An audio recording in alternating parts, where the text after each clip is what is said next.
बताओ विक्की, बेटा तुमने ऐसा क्यों किया? अच्छी बात तो नहीं है ना। मामा ने कहा था कि दूसरी नानों को तंग करो। मामा ने ये कहा था? क्या कर रहे हो यहाँ पे? पढ़ाई करनी नहीं होती, जा जाके खेलो। चलो जाओ यहाँ से। दूसरी बातों पे बस ध्यान है। तो बच्चों को खेलने दो, उनका जहन क्यों बिगाड़ रही हो? अम्मा, आप इस पिद्दे की बातों पे यकीन कर रही हैं? हाँ, या तो तुम्हारी तरबियत ठीक नहीं है इसलिए बच्चा झूठ बोलता है, और वैसे ही बच्चा झूठ नहीं बोलता। हाँ, जो कह रहा है ये भी सच कह रहा है। बताओ महविश, ऐसा तुमने क्यों किया? हम पूछ रहे हैं तुमसे कुछ। वो मुझे लगा मोमानी जान से तो आपकी वैसे ही लगती है, तो मैं भी अपना हिस्सा डाल दूं, बस इसीलिए। बड़ों की लड़ाइयों में बच्चों को पार्टी नहीं बनाते, आई समझ? और हम ज़ेबुन्निसा से ऐसा सुलूक क्यों करते हैं, ये तुम्हारी मोटी अकल में कभी भी नहीं आएगा। अच्छा, नाराज तो मत हो, गलती हो गई, माफ कर दे। अब इस गलती को सुधारना होगा। अच्छा, अब जाओ, हमें एलोन छोड़ दो, सोचना है कुछ हमें। जी।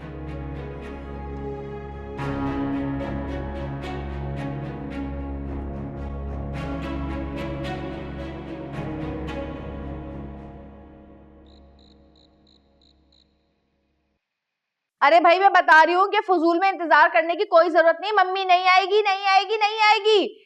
इतनी बेइज्जती हुई है ना मम्मी की इस घर में, इतनी बेइज्जती हुई है कि जब से वो पैदा हुई है, जब से लेके नानी बनने तक, इतनी बेइज्जती उनकी नहीं हुई।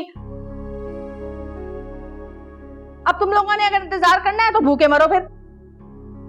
अरे मुझे तो अभी तक ये नहीं पता चला कि ज़ेबुन्निसा आखिर नाराज किस बात पर है। इतना तो पता है ना कि आपकी बेगम है। क्या खुसर पुसर हो रही है? माँ कहाँ है तुम्हारी? वो नहीं आ रही खाना खाने। क्यों? अरे भजिया, मुझे तो बिल्कुल पता नहीं कि आखिर ज़ेबुन्निसा किस बात पे नाराज होकर बैठी हुई है। फूफो सास, मैं बुला के लाऊं? कोई जरूरत नहीं है, बैठी रहो। हाय Allah, ladies and gentleman, boys and girls, mummy के साथ इतना बुरा सलूक हुआ, इतना बुरा सलूक हुआ, इतनी इंसल्ट हुई मम्मी की, मैं तुम लोगों को क्या बताऊं। वो सुना है ना तुम लोगों ने, वो द घर का रहना घाट का, समझ गए ना? हुआ। अगर खाने की मेज पर तलखी चाहते हो तो हम ज़ेबुन्निसा को बुलवाए लेते हैं। अपॉलॉजीज। एक्चुअली फूफो सास, मैं इवेंट के गैर हाजिरों को कंप्लीट इंफॉर्मेशन देना चाह रही थी, पूरी तरह से अपडेट करना चाह रही थी। हमने मामला रफा दफा कर दिया, अब क्या मसला है ज़ेबुन्निसा को? अरे वो तो वापसी की तैयारी किए बैठी है। लेकिन मामूजान, मंगनी में सिर्फ एक दिन बाकी है, कैसे? अरे वो तो इसके हक में भी नहीं है। जाहिर सी बात है, इतना बड़ा मैटर हुआ है, माफी तलाफी के बगैर तो हल नहीं होगा। शौकत साहब, तो बस तुम्हारा पॉइंट ऑफ व्यू क्लियर कर रहा था। कैसी माफी? वो असल में अम्मा, शौकत साहब को लगता है कि हर बात माफी तलाफी से खत्म हो सकती है। ऐसे तमाम लीचड़ और चमार शौहर इसी तरह सोचते हैं। और ये यहाँ बैठा क्यों? इससे कहो निकले। चल भाई, उठो, कट लो यहां से, सीधे खड़े हो जाओ, जाओ, उठ जाओ, उस तरफ से जाना। वैसे एक बात मैं आप लोगों को बता दूं, ये जो हानिया और नबील है ना, इनके सितारे आपस में मिल नहीं रहे हैं। इनकी मंगनी पनौती में पड़ी हुई है, होते होते रुक जाती है, होते होते रुक जाती है, कोई ना कोई मसला आ जाता है। सीधी सी बात है, मैं तो कह रही हूं कि किसी को बुलाकर इनके सितारे जो है ना वो मिलाए जाएं। वो क्या होते हैं वो? एस्ट्रोलॉगर। हाँ, एस्ट्रोलर को बुलाओ, इनके सितारे मिलवाओ। ऐसा ना हो कि इनकी मंगनी के चक्कर में हम सब नुकसान में आ जाएं।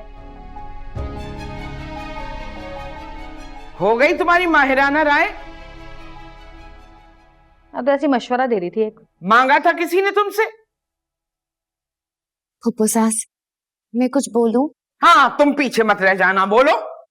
मैं तो सिर्फ ये कहना चाह रही थी कि आपने बहुत अच्छा किया कि फंक्शन शाम का रख लिया है। अरे शाम में सारी रस्में हो जाएंगी ना। कुछ तुम लोग भी तो कुछ बोलो। एक्सक्यूज मी, ऐसी यूरोपियन शक्ल के स्टनिंग जजेस और मेस्मराइजिंग मशरकी लड़के कुछ नहीं बोलते ऐसे मौकों पे। गो गो बी क्वाइट। अल्लाह नहीं राबिया, ये दोनों अकेले में बहुत बातें करते हैं, हमारे सामने कुछ नहीं बोल रहे। लेकिन फिर भी मेरे ख्याल से ममानी जान को मना लेना चाहिए, ऐसे कैसे अच्छा लगेगा। अरे बेटा आप बहुत जिद्दी है, कभी नहीं मानेगी। नहीं जानते हो उसको क्या हो जाता है, फिर भी कोशिश तो करनी चाहिए। जब हमने कह दिया है तो मंगनी होगी, चाहे कोई शरीक हो या ना हो।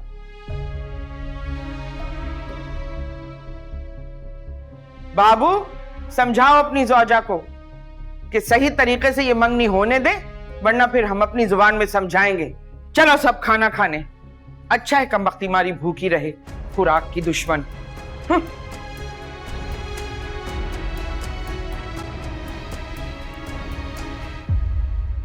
अम्मा ने कहा है कि मंगनी हो जाएगी तो हो जाएगी।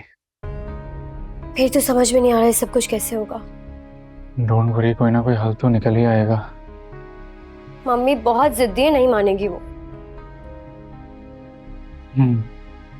देखते हैं, फिलहाल बहुत भूख लगी है, चलो खाना खाते हैं।